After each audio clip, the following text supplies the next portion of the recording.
ਸਤਿ ਸ਼੍ਰੀ ਅਕਾਲ ਜੀ, मैं ਹਾਂ ਸੰदेश ਔਲਖ ਸ਼ਰਮਾ। ਜਗਬਾਣੀ ਟੀਵੀ ਤੇ ਤੁਹਾਡਾ ਸਭ ਦਾ ਬਹੁਤ-ਬਹੁਤ ਸਵਾਗਤ ਹੈ। ਵੇਲੇ ਹੁਣ ਤੱਕ ਦੇ ਅਹਿਮ ਖਬਰਾਂ ਦੇ ਵਿਸਤਾਰ ਵਿੱਚ ਜਾਣ ਤੋਂ ਪਹਿਲਾਂ ਇੱਕ ਨਜ਼ਰ ਸੁਰਖੀਆਂ ਤੇ। ਚੰਡੀਗੜ੍ਹ ਵਿੱਚ ਅੱਧੇ ਤੋਂ ਵੱਧ ਸ਼ਹਿਰ ਦੀ ਬਿਜਲੀ ਗੁੱਲ, ਲੋਕ ਪਰੇਸ਼ਾਨ, ਆਨਲਾਈਨ ਕਲਾਸਿਸ ਵੀ ਠੱਪ।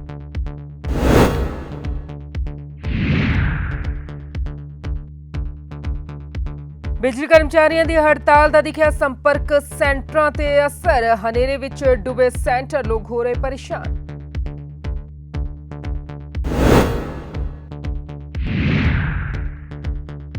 ਨਹੀਂ ਰੁਕ ਰਿਹਾ ਸੱਟਬਾਜ਼ੀ ਦਾ ਕਾਲਾ ਕਾਰੋਬਾਰ, ਪੰਜਾਬ ਕੇਸਰੀ ਜਗਬਾਣੀ ਦੀ ਕ੍ਰਾਈਮ ਟੀਮ ਦਾ ਦੇਖੋ ਸਟ੍ਰਿੰਗ ਆਪਰੇਸ਼ਨ।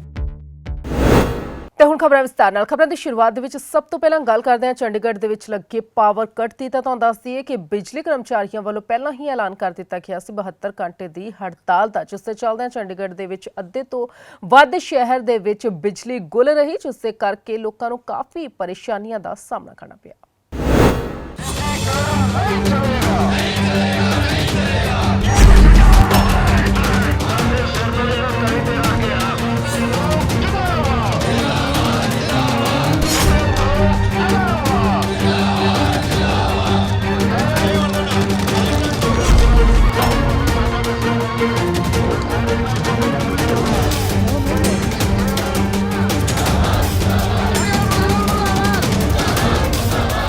चंडीगढ़ में बिजली कर्मचारियों की हड़ताल चल रही है और आधे शहर में बिजली गुल है और जिन सेक्टरों में बिजली है भी वो कब तक रहेगी इसका कोई पता नहीं। बिजली कर्मचारियों की आप हड़ताल देख सकते हैं। सेक्टर 17 चंडीगढ़ में ये लगातार प्रदर्शन कर रहे हैं, अपने हकों की मांग कर रहे हैं। बिजली का जो निजीकरण किया जा रहा है उसको लेकर लगातार ये विरोध प्रदर्शन कर रहे हैं और इनका कहना है कि बिजली का निजीकरण नहीं किया जाना चाहिए। हमारे साथ यूटी पावरमैन यूनियन के प्रधान और महासचिव हैं, इनसे बात करते हैं।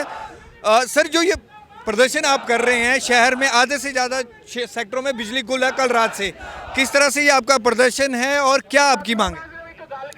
देखिए जी, जैसे आपको मालूम है कि चंडीगढ़ का बिजली मुलाजम कल रात 12 बजे से 72 घंटे की हड़ताल पे है और उन्होंने अपनी ड्यूटियों का बहिष्कार किया हुआ है। और जब जो ये नौबत इस करके आई कि हमने बहुत स्ट्राइकें की हैं, एक एक दिन की स्ट्राइक की है, क्योंकि सरकार ने एक बहुत ही बढ़िया महकमा जो बिजली चंडीगढ़ का था बहुत बढ़िया तरीके से चल रहा था, प्रॉफिट मेकिंग था। आपको जानकर हैरानी होगी कि पिछले एक साल में इस डिपार्टमेंट में 1000 करोड़ का मुनाफा कमा के सरकार के खजाने में डाला है, लेकिन सरकार ने उस महकमे को सिर्फ 871 करोड़ रुपए में बेच दिया है कि प्राइवेट घराने को। और समझ नहीं आता कि 1000 तो हम 5 साल में कमा के दे चुके हैं। क्या कारण था 871 करोड़ में महकमे को बेचने का? क्योंकि जे महकमे को बनाने के लिए जो मुलाजिम बैठे हैं, इनके जो पहले जो साथी काम करते थे और इनके बीच में से ही कई लोगों ने इन लाइनों पे काम करते हुए बिजली महकमे की सारी करने के लिए अपनी जानों की आहुति दे दी। क्योंकि बिजली का काम कोई आम काम नहीं है, जहाँ पर हमेशा रिस्क बना रहता है। जब आदमी पोल पे काम करता है, पता नहीं बिजली कहाँ से आ जाए, कैसे आ जाए, और पता नहीं कितने एक्सीडेंट हुए हैं। आप जाके देखोगे हमारे दफ्तरों में जो हमारी बहनें लगी हैं पीण वगैरह, उनके लगभग सभी के हस्बैंड इन लाइनों पे काम करते हुए मृत्यु को प्राप्त हुए हैं। और हमें दुख होता है जो महकमा हमने अपनी कुर्बानियाँ दे के बनाया था, उस महकमे को प्राइवेट घराने को ऐसे ही बेच दिया और किसी की बात नहीं सुनी गई। इसीलिए हमें कोर्टों का सहारा भी लेना पड़ा, लेकिन कोर्टों में ने भी स्टे किया, वो सरकार ने तड़ाया। और अब भी माननीय हाई कोर्ट में उन्होंने जो इसको सब्सिडाइज रखा है कि इसको सब्जेक्ट टू कोर्ट वर्डिक्ट जो फैसला होगा, लेकिन सरकार ने वो बात नहीं मान रही, बल्कि लगातार आज उनका प्रोग्राम था कि इसकी LOI जो टेंडर की थी, क्योंकि कैबिनेट अप्रूवल इन्होंने गैर कानूनी तरीके से ले लिया है, अब इसको आज चाहते थे उसके टेंडर को लॉट कर देते। और हम इसीलिए हमें सड़कों पे आना पड़ा। और जहां मुलाजम जो सभी चंडीगढ़ के मुलाजम, जहां बिजली के मुलाजम हैं, बाकी चंडीगढ़ की यूनियन भी हमारे साथ हैं, और चंडीगढ़ के पूरे लोग, समूह नागरिक, पेंडू संघर्ष कमेटियां, किसान जथेबंदियां और भी बहुत सी जथेबंदियां वो हमारे संघर्ष में शामिल हैं। वो नहीं चाहते कि चंडीगढ़ का महकमा जो उनको बिल्कुल सस्ती बिजली मुहैया करा रहा है, इसको प्राइवेट घरानों को देके अपना चुम्बन निकाल दिया जाए। क्योंकि आपको जानकर ताज्जुब होगा कि जो महकमे को खरीदा जिस कंपनी ने, उस कंपनी के रेट पूरे देश में सबसे ज़्यादा हैं। गोपाल जोशी जी, अगर हम बात करें लगातार स्ट्राइक का आपने पहले ही ऐलान कर दिया था, प्रशासन के अधिकारियों से आपकी कल मीटिंग हुई थी, उस मीटिंग में क्या बात बनी? जो कल मीटिंग हुई है उस मीटिंग में हमने जितनी सरकार ने अभी तक वायलेशन किए हैं उन वायलेशनों को रखा कि ये सरकार ने बिल्कुल कानूनों की धज्जियां उड़ाई हैं, प्रशासन ने बिल्कुल ही गैर कानूनी काम किया है, वो हमने उसमें चर्चा की है। क्योंकि अभी तक हमारी पिछले 2 साल में हम लगातार संघर्ष करते रहे हैं, रैलियां भी की हैं, प्रदर्शन भी किए गए, हड़तालें भी की हैं और मेमोरेंडम जो है वो दर्जनों सरकार को दिए गए, सरकार ने हमारी कोई बात नहीं सुनी। इसी करके ये लगातार एजिटेशन चल रही है। कल जो हमारी अरविंद साहब ने मीटिंग बुलाई है उसमें हमने वो सारी बातें रखी हैं कि सरकार के पास कोई भी जो है प्रोविजन नहीं है, एक्ट प्रोवाइड नहीं कर रहा है, बिडिंग डॉक्यूमेंट आपका प्रोवाइड नहीं कर रहा है, इलेक्शन जो रूल्स हैं वो आपको प्रोवाइड नहीं कर रहे हैं, तो आप क्यों जो है वो एक यूनिफॉर्म पॉलिसी बनाए बगैर चंडीगढ़ को आप बेच रहे हैं। आप पौंडीचेरी के मामले कोई और रखते हैं, आप रवैया अख्तियार कर रहे हैं। दमन द्वीप के मामले आप करें कि हमने 11 के पीछे नीचे जो है वो जो ट्रांसफ़र करनी है और उसके बाद आप बाकी मामले में आप कहते हैं कि हमने जो है वो 51% शेयर बेचना है। लेकिन चंडीगढ़ में एक तरफ तो आप कंपटीशन वाली बात करते हैं, एक तरफ आप जो है वो कंज्यूमर चॉइस की बात कर रहे हैं, लेकिन दूसरी तरफ 100% जो आप चंडीगढ़ को बेच रहे हैं, तो किसी भी तरह से ये वाजिब नहीं है। इसलिए हमने ये बात रखी है कि इमीडिएटली जो है सरकार जो प्रोसेस चल रहा है उसको रद्द करके जब तक कोई यूनिफॉर्म पॉलिसी नहीं बनती है सरकार की, उससे पहले जो है चंडीगढ़ के मामले में कोई कार्रवाई ना की जाए। जो ये प्रोसेस है इसको स्टॉप किया जाए और कर्मचारियों को सबसे पहले और पॉलिसी ला के जो है एक काम करना चाहिए था, जो नहीं किया गया। इसी करके कर्मचारियों में गुस्सा भी है, क्योंकि मेरे प्रधान जी ने भी जिक्र किया आपको, सरकार ने सारा कुछ जो है वायलेट करके और हैंडओवर करने का जो है फैसला कर लिया। इवन जो है केस सब्सिडाइज है उसकी भी अगर सरकार परवाह नहीं कर रही है तो हमारे पास कोई चारा नहीं है। सरकार को हमें सारी बात बता के आए हैं और उन्हें कहा है कि हम आपकी बात जो है सेंटर तक पहुंचा देंगे। अच्छी बात है अगर पहुंचाएंगे और सरकार इसके ऊपर कोई गौर करेगी, अदरवाइज जो है हमारी मूवमेंट आगे भी चलेगी। 3 दिन तक आपने आंदोलन का ऐलान किया है, बिजली कर्मियों की लगातार हड़ताल है, कोई भी कर्मचारी काम पे नहीं है। चंडीगढ़ के लोगों को जो परेशानी हो रही है, सुबह से कल रात से ही लाइट नहीं है एरियो में, उसके बारे में क्या करेंगे? चंडीगढ़ के लोगों से क्या कहेंगे? चंडीगढ़ प्रशासन ने कर्मचारियों की बात मानने की बजाय जो इनका प्रोसेस गैर कानूनी चल रहा है उसको रोकने की बजाय इन्होंने अल्टरनेट जो है वो रास्ता अख्तियार किया। कोई बातचीत करके मुद्दा हल करने के बजाय इन्होंने ये कहते हैं कि हम ड्यूटी जो है इलेक्ट्रिकल स्टाफ के लगा देंगे, हमारे अफसर जो है वो मोर्चा संभाल लेंगे, पंजाब वाले मोर्चा संभाल लेंगे, बीडीसी वाले मोर्चा संभाल लेंगे। ये अल्टरनेट अरेंजमेंट करके ये हमें डराना चाहते हैं, प्रोवोकेट कर रहे हैं। लेकिन हमारे मुलाजिम जो है फिर भी जो है बहुत ही पीसफुली अपने घरों में जो है तनख्वाह करा के बैठे हुए हैं। हम यहाँ प्रोटेस्ट करके जो है हम ये सारा कुछ अपनी कॉस्ट के ऊपर कर रहे हैं और ये लगातार सरकार जो प्रोविजन कर रही है ये ड्यूटी सरकार की बनती है। हमें नहीं पता कि कितना एरिया बंद है, कहाँ एरिया चल रहा है, ये ड्यूटी पूरी तौर पर सरकार की बनती है। जो अगर फेल रहती है तो सरकार को हमारी बात मान के ये जो निजीकरण का जो दौर है इसको बंद करके जो है ये प्रोसेस ठप करना चाहिए। तो चंडीगढ़ में बिजली कर्मियों की यह हड़ताल है। लगातार यूटी पावरमैन यूनियन के ये प्रधान और महासचिव थे जिनका कहना है इस स्ट्राइक के कारण जो लोगों को दिक्कतें आ रही हैं उसकी जिम्मेदारी प्रशासन की है। उन्होंने प्रशासन को पहले ही अल्टीमेटम दिया था और जब तक उनकी मांगें नहीं मान ली जाती उनका ये विरोध प्रदर्शन जारी रहेगा। कैमरामैन अमित के साथ Bhagwat Singh, Punjab Kesari, Jagbani TV, Chandigarh.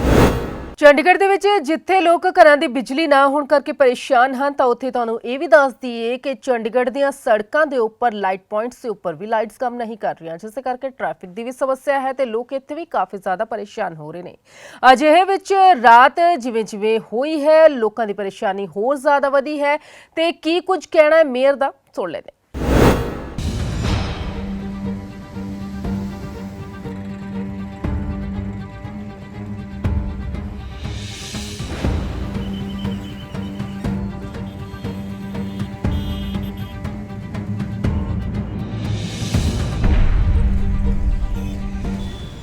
City beautiful Chandigarh ਵਿੱਚ ਬਿਜਲੀ ਵਿਭਾਗ ਦੇ ਕਰਮਚਾਰੀ 3 ਦਿਨਾਂ ਦੀ ਹੜਤਾਲ ਤੇ ਹਨ। ਅਜਿਹੀ ਵਿੱਚ ਰਾਤ ਤੋਂ ਹੀ ਬਿਜਲੀ ਦੀ ਸਮੱਸਿਆ ਸ਼ੁਰੂ ਹੋ ਗਈ ਹੈ।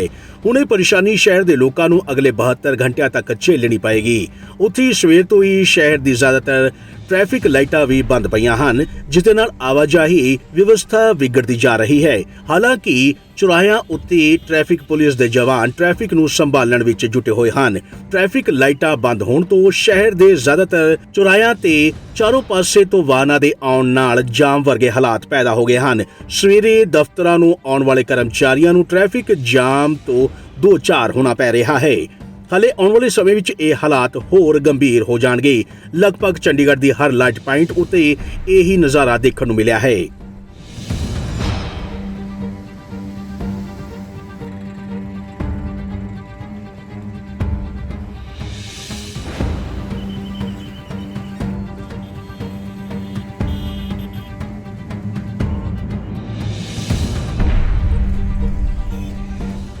ਉੱਥੇ ਹੀ ਇਸ ਨੂੰ ਲੈ ਕੇ ਅਸੀਂ ਮੇਅਰ ਸਰਬਜੀਤ ਕੌਰ ਨਾਲ ਗੱਲਬਾਤ ਕੀਤੀ ਤਾਂ ਉਹਨਾਂ ਦਾ ਕਹਿਣਾ ਸੀ ਕਿ ਉਹਨਾਂ ਨੇ ਸਵੇਰੇ ਤੋਂ ਹੀ ਲਗਾਤਾਰ ਲੋਕਾਂ ਦੀਆਂ ਸ਼ਿਕਾਇਤਾਂ ਮਿਲ ਰਹੀਆਂ ਹਨ।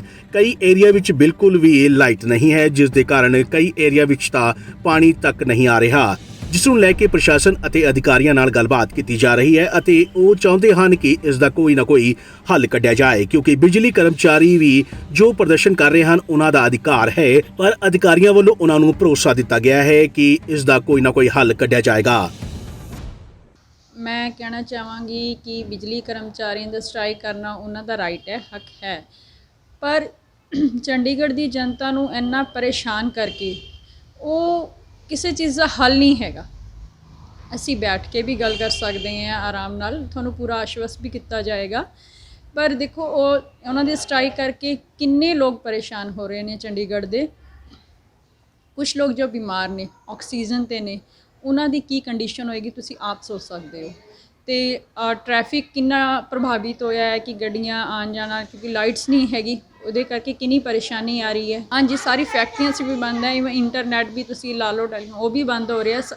ਮੇਨ ਲੋਕਾਂ ਦੀ ਅਗਰ ਬਿਜਲੀ ਨਹੀਂ ਆਏਗੀ, ਪਾਣੀ ਦੀਆਂ ਮੋਟਰਾਂ ਨਹੀਂ ਚੱਲਣਗੀਆਂ, ਪਾਣੀ ਜੋ ਮੇਨ ਹੈ ਹਰ ਇੱਕ ਚੀਜ਼ ਲਈ ਯੂਜ਼ ਹੁੰਦਾ ਹੈ, ਅਤੇ ਉਹਦੀ ਕਿੰਨੀ ਦਿੱਕਤ ਆ ਰਹੀ ਹੈ ਲੋਕਾਂ ਨੂੰ, ਆਮ ਪਰੇਸ਼ਾਨੀ ਆ ਰਹੀ, ਲਾਈਟਸ ਨਹੀਂ ਹੈ।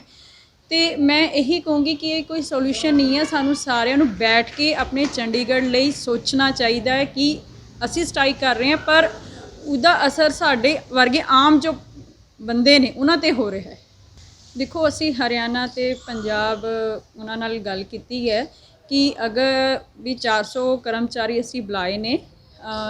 ਮੈਂ ਚਾਹੂੰਗੀ ਕਿ ਚੰਡੀਗੜ੍ਹ ਦੇ ਲੋਕਾਂ ਨੂੰ ਜੋ ਇੰਨੀ ਪਰੇਸ਼ਾਨੀ ਹੋ ਰਹੀ ਹੈ ਨਾ, ਉਹ ਉਹਨਾਂ ਨੂੰ ਨਾ ਹੋਵੇ। ਜਦਕਿ ਮੈਂ ਸਮਝ ਸਕਦੀ ਹਾਂ ਕਿ ਈਵਨ ਅਸੀਂ ਵੀ ਉਹਨਾਂ ਦੇ ਵਿੱਚੋਂ ਹੀ ਹਾਂ ਕਿ ਕਿੰਨੀ ਰਾਤ ਤੋਂ ਜੋ 12 ਵਜੇ ਦੀ ਲਾਈਟ ਗਈ ਹੋਈ ਹੈ, ਇੰਨੀ ਪਰੇਸ਼ਾਨੀ ਹੋ ਰਹੀ ਹੈ ਕਿ ਉਹ ਮੁਲਾਜ਼ਮ ਇਸੇ ਲਈ ਬੁਲਾਏ ਗਏ ਨੇ ਕਿ ਚੰਡੀਗੜ੍ਹ ਦੀ ਜਨਤਾ ਨੂੰ ਕੋਈ ਪਰੇਸ਼ਾਨੀ ਨਾ ਹੋਵੇ। ਐਡਮਿਨਿਸਟ੍ਰੇਸ਼ਨ ਪ੍ਰਸ਼ਾਸਨ ਨੇ ਵੀ ਸਾਨੂੰ ਆਸ਼ਵਸਤ ਕੀਤਾ ਹੈ ਕਿ ਅਸੀਂ ਬੈਠ ਕੇ ਉਹਨਾਂ ਨਾਲ ਗੱਲ ਕਰ ਰਹੇ ਹਾਂ, ਜਿੱਥੇ ਤੱਕ ਹੋ ਸਕੇਗਾ ਸ਼ਾਮ ਤੱਕ ਲਾਈਟ ਆ ਜਾਏਗੀ। ਉਹਨਾਂ ਨੇ ਸਾਨੂੰ ਸੌਰਟ ਆਊਟ ਕੀਤਾ ਹੈ ਕਿ ਅਸੀਂ ਪੂਰੀ ਤਰ੍ਹਾਂ ਉਹਨਾਂ ਨਾਲ ਕੋਆਪਰੇਟ ਕਰਾਂਗੇ। ਦੱਸ ਦਿੰਦੇ ਹਾਂ ਕਿ ਇਸ ਨਾਲ ਸਕੂਲ, ਕਾਲਜ, ਹਸਪਤਾਲ, ਡਿਸਪੈਂਸਰੀਆਂ ਸਾਰੇ ਪ੍ਰਭਾਵਿਤ ਹੋ ਰਹੇ ਹਨ। ਇਸ ਲਈ ਪ੍ਰਸ਼ਾਸਨ ਨੂੰ ਲਗਾਤਾਰ ਗੁਹਾਰ ਲਗਾਈ ਜਾ ਰਹੀ ਹੈ ਕਿ ਛੇਤੀ ਤੋਂ ਛੇਤੀ ਇਸ ਦਾ ਹੱਲ ਕੱਢਿਆ ਜਾਏ। ਜਗਬਾਣੀ ਟੀਵੀ ਲਈ ਕੁਲਦੀਪ ਕੁਮਾਰ ਦੀ ਰਿਪੋਰਟ।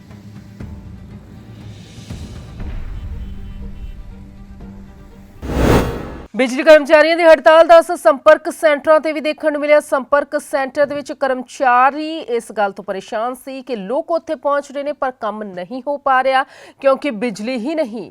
ਉੱਥੇ ਜੋ ਲੋਕ ਆਪਣਾ ਕੰਮ ਕਰਵਾਉਣ ਦੇ ਲਈ ਸੰਪਰਕ ਸੈਂਟਰ ਪਹੁੰਚ ਰਹੇ ਸੀ, ਉਹ ਵੀ ਕਾਫੀ ਜ਼ਿਆਦਾ ਪਰੇਸ਼ਾਨ ਹੋ ਰਹੇ ਸੀ।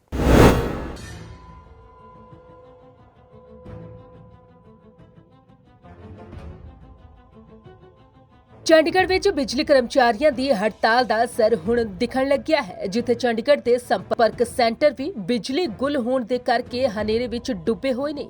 ਜੋ ਲੋਕ ਇੱਥੇ ਬਿਜਲੀ ਪਾਣੀ ਦਾ ਬਿੱਲ ਭਰਨ ਲਈ ਪਹੁੰਚ ਰਹੇ ਹਨ, ਉਹਨਾਂ ਨੂੰ ਉਂਝ ਹੀ ਵਾਪਸ ਪਰਤਣਾ ਪੈ ਰਿਹਾ ਹੈ। ਬਿਜਲੀ ਕਰਮਚਾਰੀਆਂ ਦੀ ਹੜਤਾਲ ਦੇ ਕਾਰਨ ਚੰਡੀਗੜ੍ਹ ਦੇ ਕਈ ਸੰਪਰਕ ਸੈਂਟਰਾਂ ਵਿੱਚ ਲਾਈਟ ਨਹੀਂ ਹੈ।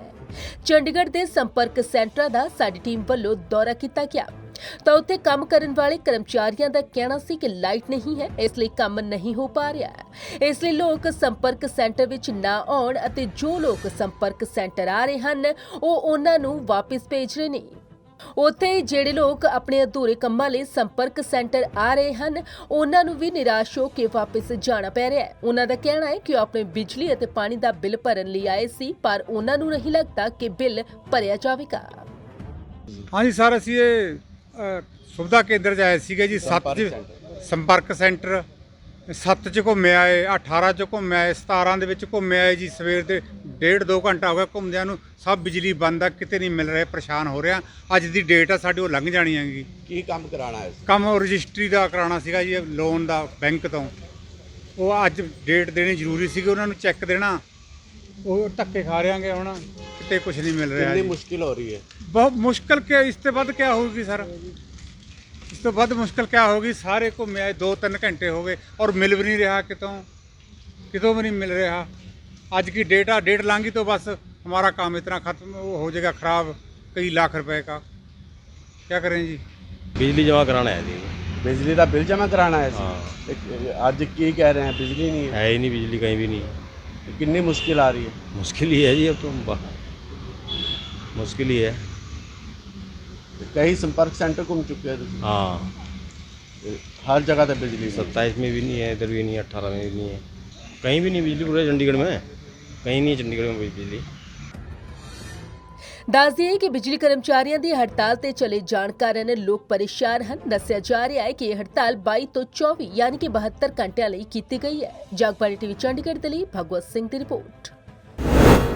ਪੁਲਿਸ ਵੱਲੋਂ ਵੱਡੇ ਦਾਅਵੇ ਕੀਤੇ ਜਾਂਦੇ ਨੇ। ਕਿਹਾ ਜਾਂਦਾ ਹੈ ਕਿ ਲੋਕਾਂ ਦੀ ਰੱਖਿਆ ਦੇ ਲਈ ਸਭ ਕੁਝ ਕੀਤਾ ਜਾ ਰਿਹਾ ਹੈ, ਪਰ ਹਕੀਕਤ ਕੀ ਹੈ? ਹਕੀਕਤ ਬਿਆਨ ਕਰਦੀ ਹੈ ਸਾਡੀ ਇਹ ਖਾਸ ਰਿਪੋਰਟ। ਪੰਜਾਬ ਕੇਸਰੀ ਜਗਬਾਣੀ ਦੀ ਕ੍ਰਾਈਮ ਟੀਮ ਵੱਲੋਂ ਇੱਕ ਸਟ੍ਰਿੰਗ ਆਪਰੇਸ਼ਨ ਕੀਤਾ ਗਿਆ ਤੇ ਦਿਖਾਇਆ ਗਿਆ ਕਿ ਕਿਸ ਤਰ੍ਹਾਂ ਦੇ ਨਾਲ ਡੀਸੀ ਦਫ਼ਤਰ ਤੋਂ ਮਹਿਜ਼ ਕੁਝ ਹੀ ਦੂਰੀ ਤੇ ਸੱਟੇਬਾਜ਼ੀ ਦਾ ਕਾਲਾ ਕਾਰੋਬਾਰ ਚੱਲ ਰਿਹਾ ਹੈ। ਪੇਸ਼ ਹੈ ਪੂਰੀ ਰਿਪੋਰਟ। नहीं रुक रहा जुए सट्टे ते मसक कली दा नाजायज कारोबार। आखिर कित्थे सुत्ती पई है पंजाब दी पुलिस? पंजाब केसरी जगबाणी क्राइम टीम दा स्टिंग ऑपरेशन। नाजायज कारोबार दी लगी पिण। फर्जी ग्राहक बन के कीतियां मौके दियां तस्वीरां कैमरे च कैद। नहीं रुक रहा जुए सट्टे दा कारोबार। कैमरे च कैद होईयां लाइव तस्वीरां।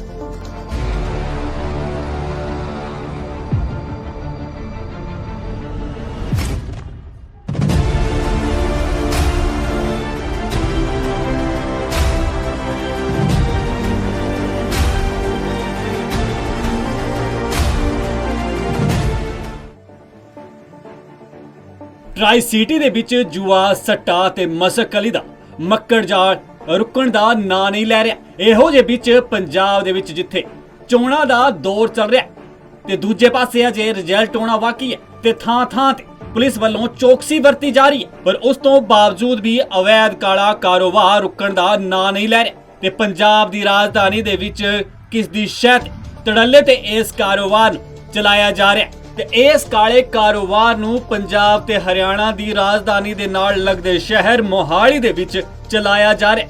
ਤੇ ਹੁਣ ਸਵਾਲ ਉੱਠਦਾ ਹੈ ਕਿ ਕਿਸ ਦੀ ਸ਼ਹਿ ਤੇ ਇਹੋ ਜਿਹਾ ਅਵੈਧ ਕਾਰੋਬਾਰ ਚੱਲ ਰਿਹਾ। ਜ਼ਿਲ੍ਹਾ ਮੋਹਾਲੀ ਪੰਜਾਬ ਪੁਲਿਸ ਮੁਖਿਆਲੇ ਡੀਸੀ ਦਫ਼ਤਰ ਤੇ ਮਾਨਨੀय ਜ਼ਿਲ੍ਹਾ ਅਦਾਲਤ ਉਹ ਵੀ ਮਹਿਜ਼ 1 ਕਿਲੋਮੀਟਰ ਦੀ ਦੂਰੀ ਤੇ ਹੁਣ ਜਦੋਂ ਸਵਾਲ ਉੱਠ ਰਹੇ ਹਨ ਤਾਂ ਜਵਾਬ ਕੌਣ ਦੇਵੇਗਾ? अवैध कारोबार दी लगी भणक तां पुलिस जा पहुंची खुलासा कर। ਜਦੋਂ ਇਸ ਗੱਲ ਦੀ ਭਿਣਕ ਪੰਜਾਬ ਕੇਸਰੀ ਜਗਬਾਣੀ ਦੀ ਕ੍ਰਾਈਮ ਟੀਮ ਨੂੰ ਲੱਗੀ ਤੇ ਇਸ ਗੱਲ ਦੀ ਪੁਖਤਾ ਜਾਣਕਾਰੀ ਹਾਸਲ ਕਰਨ ਲਈ ਸਾਡੀ ਕ੍ਰਾਈਮ ਟੀਮ ਮੌਕੇ ਤੇ ਉਸ ਥਾਂ ਪਹੁੰਚ ਗਈ ਤੇ ਤਸਵੀਰਾਂ ਤੁਸੀਂ ਵੇਖ ਵੀ ਰਹੇ ਹੋ ਕਿ ਇੱਕ ਕਵਾੜ ਦੀ ਦੁਕਾਨ ਹੈ ਤੇ ਕਵਾੜੀ ਦੀ ਦੁਕਾਨ ਦੀ ਆੜ ਦੇ ਵਿੱਚ ਇੱਥੇ ਜੂਆ ਸੱਟਾ ਤੇ ਮਸਕ ਕਲੀ ਦਾ ਅਵੈਧ ਕਾਰੋਬਾਰ ਧੜੱਲੇ ਦੇ ਨਾਲ ਚਲਾਇਆ ਜਾ ਰਿਹਾ। ਹੈਰਾਨੀ ਦੀ ਗੱਲ ਤਾਂ ਇਹ ਹੈ ਕਿ ਇਹ ਕਾਰੋਬਾਰ ਹੁਣ डिजिटल तरीके दे नाल चलाया जा रहा, क्योंकि इत्थे इस कारोबार नूं चलाउण वालियां कोल नकदी नहीं ते गूगल पे दे जरिए इस दा भुगतान कीता जा रहा।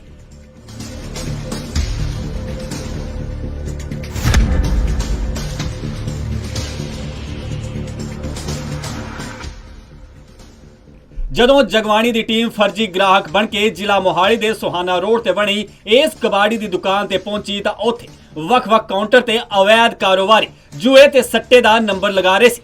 ਇੰਨਾ ਹੀ ਨਹੀਂ, ਇਹਨਾਂ ਕੋਲ ਮਸਕਲੀ ਵੀ ਇਹਨਾਂ ਵੱਲੋਂ ਮਸਕਲੀ ਵੀ ਖਿਲਾਈ ਜਾ ਰਹੀ ਸੀ। ਜਦੋਂ ਜਗਬਾਣੀ ਦੀ ਕ੍ਰਾਈਮ ਟੀਮ ਨੇ ਸਾਰਾ ਹਾਲ ਦੇਖਿਆ ਤਾਂ ਤਸਵੀਰਾਂ ਕੈਮਰੇ 'ਚ ਕੈਦ ਕਰ ਲਈਆਂ, ਪਰ ਅਵੈਧ ਕਾਰੋਬਾਰੀਆਂ ਨੂੰ ਇਸ ਦੀ ਭਣਕ ਲੱਗੀ ਸੀ ਤੇ ਹੁਣ ਸਵਾਲਾਂ ਦੇ ਕਟਹਿਰੇ 'ਚ ਮੁੜ ਤੋਂ ਪੰਜਾਬ ਪੁਲਿਸ ਆ ਗਈ ਹੈ, ਕਿਉਂਕਿ ਹੈਰਾਨੀ ਦੀ ਗੱਲ ਹੈ ਕਿ ਜੂਆ ਸੱਟਾ ਤੇ ਮਸਕਲੀ ਦਾ ਅਵੈਧ ਕਾਰੋਬਾਰ ਪੰਜਾਬ ਪੁਲਿਸ ਮੁਖਿਆਲੇ ਮੋਹਾਲੀ ਡੀਸੀ ਸਾਹਿਬ ਦੇ ਦਫ਼ਤਰ ਤੇ ਨਾਲੇ ਜ਼ਿਲ੍ਹਾ ਅਦਾਲਤ ਤੋਂ ਮਹਿਜ਼ 1 ਕਿਲੋਮੀਟਰ ਦੀ ਦੂਰੀ ਤੇ ਚੱਲ ਰਿਹਾ ਤੇ 24 ਘੰਟਿਆਂ ਦੇ ਵਿੱਚ ਇੱਥੋਂ ਪਤਾ ਨਹੀਂ ਕਿੰਨੇ ਆਲਾ ਅਧਿਕਾਰੀ ਆਉਂਦੇ ਜਾਂਦੇ ਹਨ। ਤੇ ਹੁਣ ਸਵਾਲ ਉੱਠਦਾ ਹੈ ਕਿ ਪ੍ਰਸ਼ਾਸਨ ਸੱਚੀ ਇਸ ਗੱਲ ਤੋਂ ਬੇਖਬਰ ਸੀ ਜਾਂ ਫਿਰ ਇਹਨਾਂ ਅਵੈਧ ਧੰਦੇ ਕਰਨ ਵਾਲੇ ਕਾਰੋਬਾਰੀਆਂ ਨੂੰ ਪੰਜਾਬ ਪੁਲਿਸ ਤੇ ਪ੍ਰਸ਼ਾਸਨ ਦਾ ਕੋਈ ਵੀ ਡਰ ਨਹੀਂ। ਜਗਬਾਣੀ ਟੀਵੀ ਲਈ ਮੋਹਾਲੀ ਤੋਂ ਕੁਲਦੀਪ ਕੁਮਾਰ ਦੀ ਰਿਪੋਰਟ। ਕੋਰੋਨਾ ਦੇ ਮਾਮਲੇ ਹੁਣ ਚੰਡੀਗੜ੍ਹ ਸ਼ਹਿਰ ਦੇ ਵਿੱਚ ਘਟਣੇ ਸ਼ੁਰੂ ਹੋ ਗਏ ਨੇ, ਪਰ ਫਿਰ ਵੀ ਜੇ ਕਿਤੇ ਸਥਿਤੀ ਅਜਿਹੀ ਆਈ ਕਿ ਮਾਮਲੇ ਵਧਣ ਲੱਗੇ ਤਾਂ ਇਸ ਲਈ ਵੀ ਚੰਡੀਗੜ੍ਹ ਸ਼ਹਿਰ ਤਿਆਰ ਹੈ। 16 ਦੇ ਸਰਕਾਰੀ ਹਸਪਤਾਲ ਦੀ ਗੱਲ ਕੀਤੀ ਜਾਵੇ ਤਾਂ ਉੱਥੇ RT-PCR ਟੈਸਟ ਲਈ ਖਾਸ ਲੈਬ ਤਿਆਰ ਕੀਤੀ ਜਾ ਰਹੀ ਹੈ ਕਿ ਜਿਸ ਦਾ ਟ੍ਰਾਇਲ ਚੱਲ ਰਿਹਾ ਹੈ ਤੇ ਬਹੁਤ ਹੀ ਜਲਦ ਇਸ ਤੇ ਕੰਮ ਸ਼ੁਰੂ ਹੋ ਜਾਵੇਗਾ। ਚੰਡੀਗੜ੍ਹ ਵਿੱਚ ਹਾਲੇ ਕੋਰੋਨਾ ਕੇਸਾਂ ਦੀ ਰਫ਼ਤਾਰ ਘਟੀ ਹੈ। ਇਸ ਦੇ ਚੱਲਦੇ ਚੰਡੀਗੜ੍ਹ ਪ੍ਰਸ਼ਾਸਨ ਵੀ ਟੈਸਟਿੰਗ ਵਿੱਚ ਕਮੀ ਲਿਆ ਰਿਹਾ ਹੈ। ਹਾਲਾਂਕਿ ਜੇਕਰ ਸ਼ਹਿਰ ਵਿੱਚ ਫੇਰ ਤੋਂ ਕੋਰੋਨਾ ਵੱਧਦਾ ਹੈ ਤਾਂ GMSH 16 ਵੀ ਟੈਸਟਿੰਗ ਦੇ ਲਿਹਾਜ਼ ਤੋਂ ਆਪਣੀ ਬਿਹਤਰ ਸੇਵਾਵਾਂ ਦੇ ਨਾਲ ਖੜਾ ਹੋ ਗਿਆ ਹੈ। ਕੋਰੋਨਾ ਮਹਾਮਾਰੀ ਦੇ 2 ਸਾਲ ਬੀਤ ਜਾਣ ਤੋਂ ਬਾਅਦ ਹੁਣ GMSH 16 ਦੀ ਆਪਣੀ RT-PCR ਲੈਬੋਰੇਟਰੀ ਬਣ ਕੇ ਤਿਆਰ ਹੋ ਗਈ ਹੈ। ਹਾਲੇ ਇੱਥੇ ਟ੍ਰਾਇਲ ਚੱਲ ਰਿਹਾ ਹੈ ਅਤੇ ਹਫ਼ਤੇ ਭਰ ਵਿੱਚ ਇਹ ਲੈਬ ਆਪਰੇਸ਼ਨਲ ਹੋ ਜਾਵੇਗੀ। ਜਾਣਕਾਰੀ ਦੇ ਮੁਤਾਬਕ ਸ਼ਹਿਰ ਦੇ ਗਵਰਨਰ ਦੇ ਸਲਾਹਕਾਰ 24 ਫਰਵਰੀ ਨੂੰ ਇਸ ਲੈਬ ਦਾ ਉਦਘਾਟਨ ਕਰਨਗੇ। ਹਾਲੇ ਤੱਕ ਪਿਛਲੇ 2 ਸਾਲਾਂ 'ਚ 10,59,661 ਕੋਰੋਨਾ ਟੈਸਟਿੰਗ ਕੀਤੀ ਜਾ ਚੁੱਕੀ ਹੈ।